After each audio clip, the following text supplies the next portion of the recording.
Hello friends, मैं आपका धीरे जवान। आज मैं आपको एक बढ़िया चीज बताऊं। यहाँ पे ना एक ड्रामा है, वो भी गुजराती में। उसका नाम है वो माथानी मड़ी, क्योंकि वो है ना पूरा 40+ चला गया है मिनट। इसलिए मैं उसको 3 पार्ट में बनाऊंगा। इसलिए आप मेरे साथ 3 पार्ट में बने रहिएगा। इसलिए मैं इस पार्ट के अंदर ज्यादा बोलूंगा तो नहीं, पर हंसी मजाक बहुत आएगी, क्योंकि वो गुजराती लोग देखना, जिसको हिंदी आती है वो शायद से देख सकते हैं। इसलिए चलो देखते हैं पहला पार्ट। ખબરદાર ભદ્રા, જે શબ્દો બોલે વિચાર કરીને બોલજે. કડવાશ ભરેલો સંસાર મેં બહુ નિભાવ્યો. હવે તારી કોઈ જરૂર નથી. જા તારા પિયર ચાલી જા. આ તો હવે મારી જરૂર ક્યાંથી હોય? ઘરમાં બીજી વહુ આવવાની છે એટલે મારી જરૂર ના હોય. પણ ભૂલી જજો, ક્યાંય નહીં જાવ. તમારી છાતી ઉપર જ રહીશ. અને પરણ્યા પછી બાયડીને સાચવવાની ત્રેવડ નહોતી તો બાવા બની જવું તું ને બાવા. અરે બધાનો સોમનાથથી પધારો, મેં તમારી જ રાહ જોતા હતા. અરે હું તો આવી ગયો, પણ તમારા સંસ્કારી ઘરમાં બાવા બનવાની વાત. અમદાવાદ જગન્નાથપુરીમાંથી બાવાની જમાત આવવાની છે. અમારે એમને જમણવાર આપવાનો છે. એટલે શું વિચાર, અમે શું જમાડું એ વિચાર ના કરતા હતા, તમારી રાહ જોતા હતા. વાહ વાહ વાહ, તમે તમારું ગામ કેટલું બધું પુણ્યશાળી છે કે સાધુ મહંતો આવે છે એટલે બ્રહ્મભોજન આપવાનું છે. બહુ ઊંચા વિચાર છે. લ્યો, આ છોકરાઓ માટે જવાનું અરે લાગે. આની શી જરૂર નથી. લાવવું પડે. આપણે કોઈને ઘેર જઈએ લાઈટ બંધ કર. ટીવી ખોલે લાઈટ બંધ કર. કે મારા માટે શું લાવ્યા છે, તેમ કહેવાય કે ભાગ લાવ્યા. બેસો તમે, આવા ખૂબ સારું લાગ્યું. તમારા માટે હું પાણીની વ્યવસ્થા કરું. કોઈ ઉતાવળ નથી, હું ઘરનો જ માણસ છું, કોઈ મહેમાન નથી. શાંતિથી તમારું કાર્ય પૂરું કરો.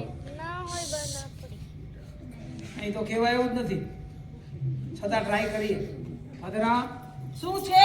ક્યારેક તો શાંતિથી વાત કર. જોઈ છે સોમનાથ વેવાઈ પધાર્યા છે. તો શું કરું? આરતી ઉતારું? આરતી નથી ઉતારવી, એના માટે પાણી લઈ આવો. કયા સુખે આ ઘરમાં દીકરી દેવા આવ્યા છે? ભદ્રા, ધીમે બોલ. સોમનાથ વેવાઈ બ્રહ્મ સમાજના આગેવાન છે, આપણા ઘેર આવ્યા છે. આપણા ઘરની વાત લઈને બહાર જાય તો બ્રહ્મ સમાજમાં આપણી હાસ્તી થાય. જ્યાં સુધી મહેમાન આપણા ઘરમાં રોકાય ત્યાં સુધી તારું મોઢું બંધ રાખજે. હું તને હાથ જોડું. બોલો, હસે છે.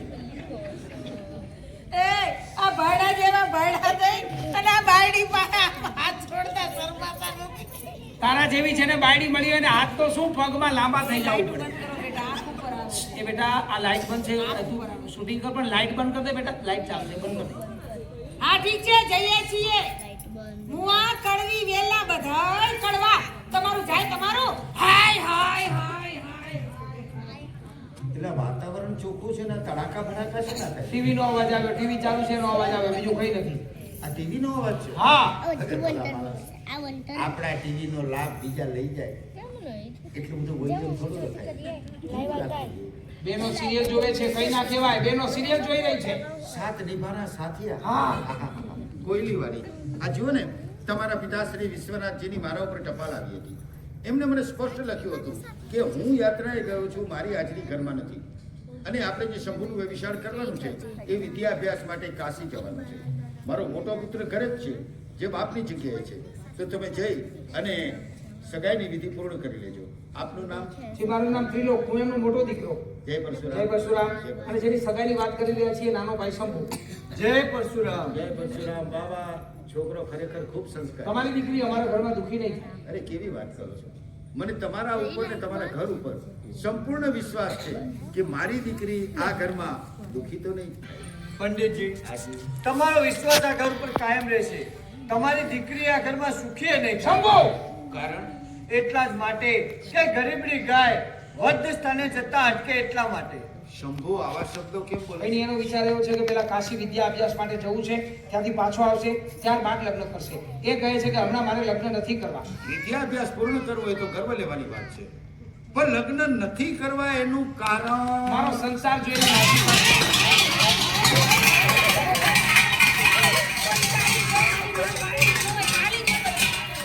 ભદ્રા, શા માટે ફવારા કરે છે? મેં તને હાથ જોડ્યા તોય તું ફવારા કરે છે. મહેમાન શું વિચારશે? અરે મહેમાન,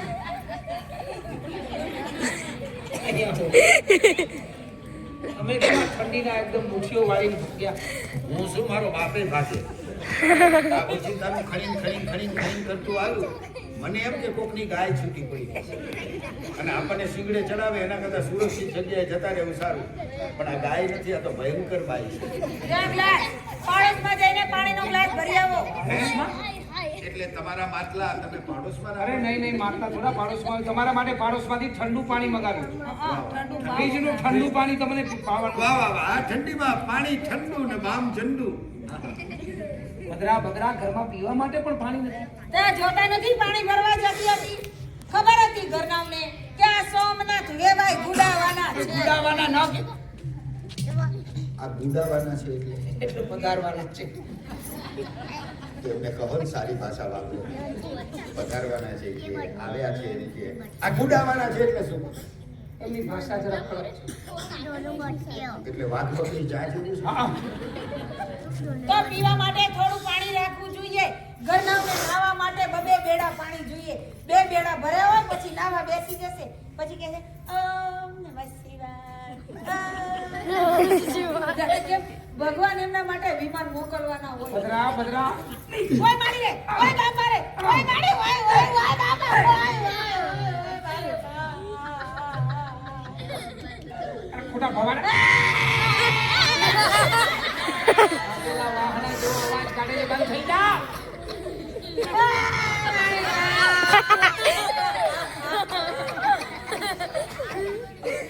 આટલું બધું કામ કરતા એટલે ડ્રેસરો કરતા તો તમારો બહાર જ ગાવાનો. કોઈથી અમારી કદર જ ન કરે ક્યારેય બાપા. રે. હું તો આ ઘરમાં સગાઈ કરવા આવ્યો છું કે શહીદ થવા? એવી બૂમો પાડે છે. કાન કેવો કરી નાખ્યો. આટલે દૂરથી આવી બૂમો સંભળાય છે તો પાસે આવીને કાનમાં બૂમો પાડે. દાંત પાડી દીધું.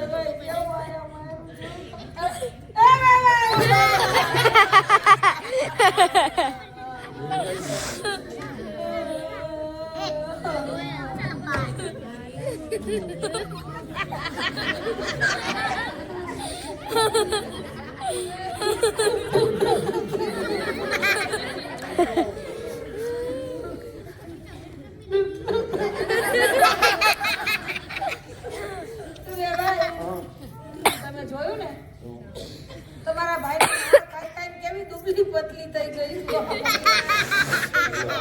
આ દુબળી પતલી તો જાડી કોને કેવું? બહુ દુબળી, બહુ દુબળી. મારા બાપના ઘરે હતી ને ત્યારે આવી હતી મારા બાપાના ઘરે. મલાઈ ખાતા હશો ને? હા, આ લોકો મલાઈ ખાવા નથી દેતા, ઘી બનાવી નાખે. બધાને મળે ને થોડું થોડું.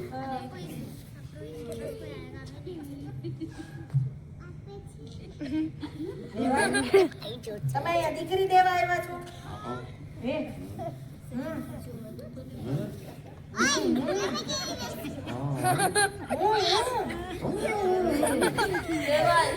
તમારી દીકરી આ ઘરમાં સુખી નહીં જાય જેવી મારી હાલત છે ને એવી તમારી દીકરીની હાલત થઈ છે.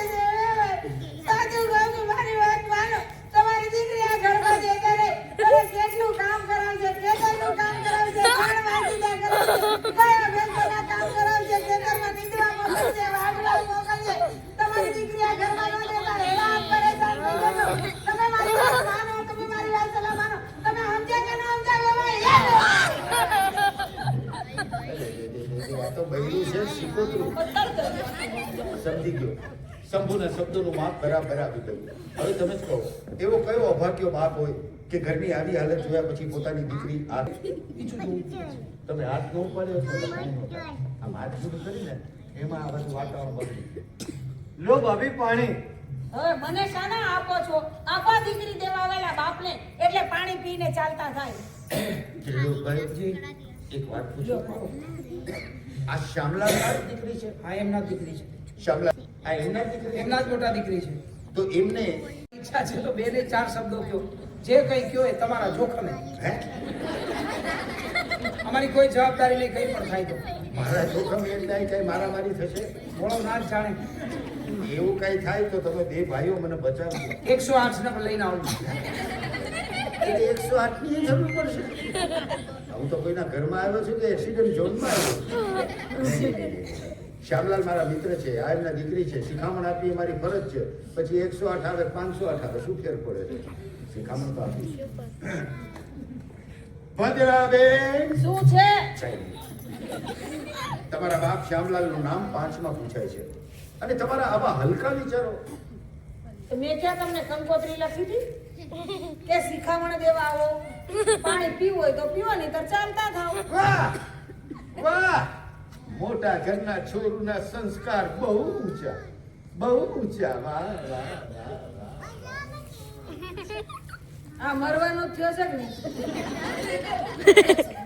વાહ, મોટા ઘરના છોરુના સંસ્કાર બહુ ઊંચા. વાહ વાહ, બહુ ઊંચા, બહુ ઊંચા. હવે ઊંચા ને નીચા કર્યા વગર પાણી પીવો તો પી, નકર હાલો. પાણી પીધું.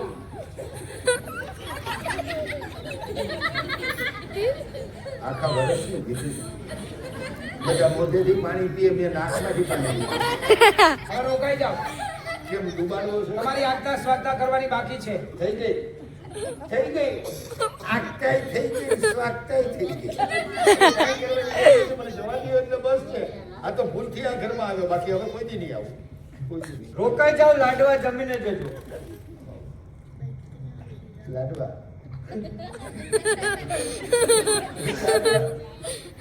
લાડવા તમે જે ભાઈઓ અરે લાડવા નથી જમવા. કેમ? અરે આ બેન પાણી આવી રીતે પાય છે. જો લાડવા ખાવા ઊભો રહું તો બુમરાહની બોલી જ નહીં કે મારું લપડ ફોડી નાખે ને. છૂટા જણાના ઘા થાય એવી રીતે લાડવાના ઘા. ગાડી આવી ગઈ છે 108, બેસી જાઓ. આવી ગઈ. હા. હું તો મારા ઘરે જાઉં છું. 108 માં આ બેનને બેસાડી અને તાત્કાલિક એમને કારેલી બાગ લઈ જાઓ. કેમ ખારેલી બાગ? મેન્ટલ હોસ્પિટલમાં દાખલ કરો. 25-30 શોટ અપાવો ત્યારે એનું મગજ ઠેકાણે આવશે. કારણ કે ઘરે જ રાખે છે. મને ગાંડાની હોસ્પિટલમાં હવે મને જોઈ તો ઓલા ગાંડા ભાગી જશે. પણ આ મોટી ગાંડી તો રિપેર થઈ જશે. એ, મને ગાંડી દીધી. એક નંબર. એક નંબર એક ગાંડી. નંબરની. મને ગાંડી મોટી દીધી. ગાંડી. અરે તારી તો મોટી તું ગાંડી. રે મારા. ભગવાન શા માટે ભવાડા કરે છે?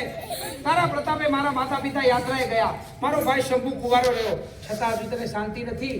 તો તમારા મા બાપ ગયા તો ખરા, પણ જાતા જાતા કેવા ટાઢા દામ દઈને ગયા. અમે તો જાત્રાએ જાય છી, પછી તમે જાણો, તમારું ઘર જાણે. ભગવાન તમને સદબુદ્ધિ આપે. હું આ કડવી વેલા બધા તમારું